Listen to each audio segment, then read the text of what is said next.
CBS 뉴스는 CBS 홈페이지 cbs.co.kr이나 노컷뉴스 홈페이지 노컷뉴스.co.kr, 스마트폰 애플리케이션과 팟캐스트를 통해 다시 보고 들으실 수 있습니다. 부산 소식입니다. 전국적으로 노인 요양시설에서 창문을 통한 추락사고가 반복되고 있는 것으로 나타났습니다. 그러나 현행법상 관련 안전기준이 없어 안전사각지대라는 지적이 나옵니다. 보도에 정혜린 기자입니다. 어제 새벽 4시 40분쯤 부산 사하구의 한 요양병원에서 입원 중이던 80대 여성 A씨가 떨어져 숨졌습니다.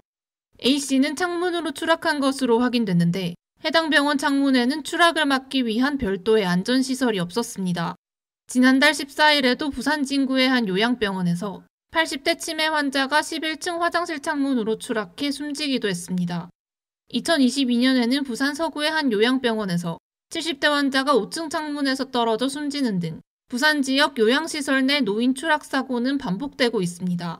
전국적으로도 요양병원이나 요양원 등에서 추락 사고가 발생하고 있지만 사고를 예방할 수 있는 안전 규정은 없는 실정입니다. 의료법 시행 규칙은 요양병원 건물에 경사로나 화장실 내 안전 손잡이 등 설치를 명시하고 있지만 창문은 보호장치 등 안전시설 설치 규정이 따로 없습니다. 요양원에 적용되는 노인복지법 또한 환기를 위해 일정 면적 이상의 창문을 규정하고 있을 뿐 창문 안전에 대한 언급은 찾아볼 수 없습니다. 노인 요양시설의 사고 위험성이나 돌발 상황 가능성에 비해 안전기준이 미흡하다는 지적이 나오는 대목입니다. 경성대학교 사회복지학과 장수지 교수입니다. 상층부에 있는 베란다라든지 샤시 같은 부분에 대한 안전 보호 더 강화될 필요가 있겠네요. 법적인 기준에 대한 보완은 필요할 것 같으네요. 초고령화로 노인 인구가 늘어나면서 노인 요양시설에 대한 수요도 증가하는 만큼 더욱 세밀한 안전 기준이 필요하다는 지적입니다. CBS 뉴스 정혜린입니다. 장애인 단체와 공모해 이권 사업을 직접 관리하는가 하면 수익 사업을 미끼로 수십억 원대 사기 행각을 벌인 전직 교수와 조직폭력배 등이 경찰에 붙잡혔습니다. 보도에 송호재 기자입니다. 지난 3월 부산 지역 경찰서에 장애인 단체 수익 사업에 투자했다가 수억 원을 떼었다는 고소장이 잇따라 접수됐습니다. 경찰은 6개월가량 수사 끝에 모 장애인 단체 임원들이 벌인 사기 행각을 확인했습니다. 경찰에 따르면 대학 겸임교수 출신인 A씨는 해당 장애인 단체의 관리자로 이름을 올린 뒤 공영주차장 운영 사업을 미끼로 투자를 유도해 3억 4천만 원을 가로챘습니다. 폭력조직 소속 B씨 역시 단체 임원 행세를 하며 실체도 없는 수익 사업으로 투자를 유도해 10명으로부터 무려 19억 원 상당을 받아 챙겼다고 경찰은 전했습니다. 이들의 범행은 2019년부터 지난해 말까지 이어졌습니다. 경찰은 조사 과정에서 A씨가 국고보조금을 부당하게 받은 사실도 포착했습니다. A씨는 장애인 단체 대표에게 돈을 주고 각종 사업 운영권을 넘겨받은 뒤 이를 직접 관리하고 6천만 원 상당을 받아 챙긴 것으로 조사됐습니다. 장애인 단체와 별개의 운영 조직을 만들어 가족과 지인을 동원하는 등 사업을 사적으로 운영했다는 게 경찰 설명입니다. 경찰은 장애인 단체 사업을 운영할 자격이 없는 A씨가 사업을 직접 관리한 만큼 이 기간에 지급된 국고보조금 5억 8천만 원이 모두 부당하게 쓰였다고 판단했습니다. 경찰 관계자입니다. 사업권을 매수해서 자기네들이 사업 매수했는데 책임자로 등록을 해놓고 실질적으로 매수를 해서 운영을 했다는 거죠. 100% 나가는 게 아니라 그 일정 부분은 원래 협회로 들어가야 되는데 저희가 다 먹는 거죠. 부산경찰청 반부패 경제범죄수사대는 사기와 보조금 관리법 위반 등 혐의로 A씨와 B씨를 구속하고 장애인 단체 관계자 등 5명을 불구속 입건했습니다. CBS 뉴스 송호재입니다.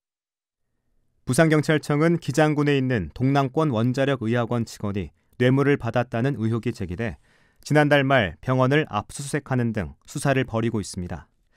경찰은 병원 구매팀 직원이 거래업체로부터 2억 원이 넘는 외제차를 받은 혐의를 포착한 것으로 알려졌습니다. 해당 직원은 리스 차량이라며 혐의를 부인한 것으로 전해졌습니다. 어제 아침 8시 40분쯤 부산 남구 용호동의 한 중학교 인근 버스 정류장에서 30대 남자 교사 A씨와 중학생 등 8명이 말벌에 쏘여 경상을 입었습니다. 신고를 받고 출동한 소방당국은 응급처치를 진행한 후 병원으로 이송했습니다.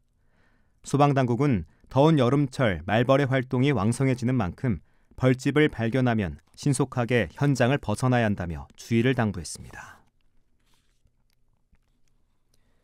유류세 인하율이 낮아진 오늘 부산 지역 기름값이 11개월 만에 가장 큰 상승폭을 기록했습니다. 한국석유공사 자료를 보면 오늘 부산 지역 주유소에서 판매된 휘발유 평균 가격은 리터당 1,659원으로 어제보다 10.38원 올라 11개월 만에 가장 크게 상승했습니다. 경유의 평균 판매가도 1,498원으로 어제보다 12.2원 올랐습니다. 올해 6월 부산 소비자 물가가 지난해 같은 달보다 평균 2.5% 상승한 것으로 나타났습니다. 통계청이 발표한 자료를 보면 부산의 지난달 소비자 물가 지수는 113.71로 1년 전보다 2.5% 올라 두 달 연속 2%대 상승률을 보였습니다. 신선 채소, 과실 등 계절에 따라 가격 변동이 큰 품목으로 구성된 신선식품 지수는 15.1% 올랐습니다. 부산 금사공단과 영도 공업지역에 공간혁신 플랫폼이 조성됩니다. 부산시는 금사공단 내 금사혁신 플랫폼과 영도구 공업지역 활성화 시범사업이 국토교통부 주관 공간혁신구역 선도사업에 선정됐다고 밝혔습니다. 이에 따라 금사공단 내에는 연면적 9만 5천 제곱미터 규모의 금사혁신 플랫폼이, 영도구 공업지역에는 27만 8천 제곱미터 규모의 융복합 혁신 거점 시설이 각각 조성될 전망입니다. 변성환 더불어민주당 부산 강서구 지역위원장은 오늘 오전 기자회견을 통해 부산시당위원장 선거에 출마하겠다고 선언했습니다. 그는 2026년 지방선거 승리를 위해 부산시장 선거 불출마란 배수진을 치고 선당 후사하며 부산민주당 혁신을 이끌겠다고 공약했습니다. 민주당 부산시당위원장 선거에는 현재까지 변 위원장과 이재성 사흘 지역위원장이 출마를 공식화한 상태며 최태경 기장군 지역위원장과 최인호 전 의원이 출마 기자회견을 준비하고 있습니다. 낙동강유역환경청은 부산 지역 식수원인 물금메리 지점을 포함한 낙동강 주요 지점 3곳에 조류경보 관심 단계를 발령했습니다. 정체전선의 영향을 받고 있는 부산은 오늘 하루 32mm가량 비가 내렸습니다. 비는 내일 오후까지 10에서 50mm, 많은 곳은 60mm 이상 더 내리겠으며 특히 내일 오전까지 천둥, 번개를 동반한 매우 강하고 많은 비가 내리는 곳이 있겠습니다. 기상청은 오늘 밤부터 바람이 순간풍속 초속 20m 이상의 매우 강하게 불면서 강풍특보가 발표될 가능성이 있다며 최신 기상정보를 확인해달라고 당부했습니다. 부산의 현재 기온 24.3도입니다. 부산 CBS 저녁 종합 뉴스를 마칩니다. 지금까지 진행해 엔지니어 강일구, 기자 박진홍, 아나운서 국재일이었습니다.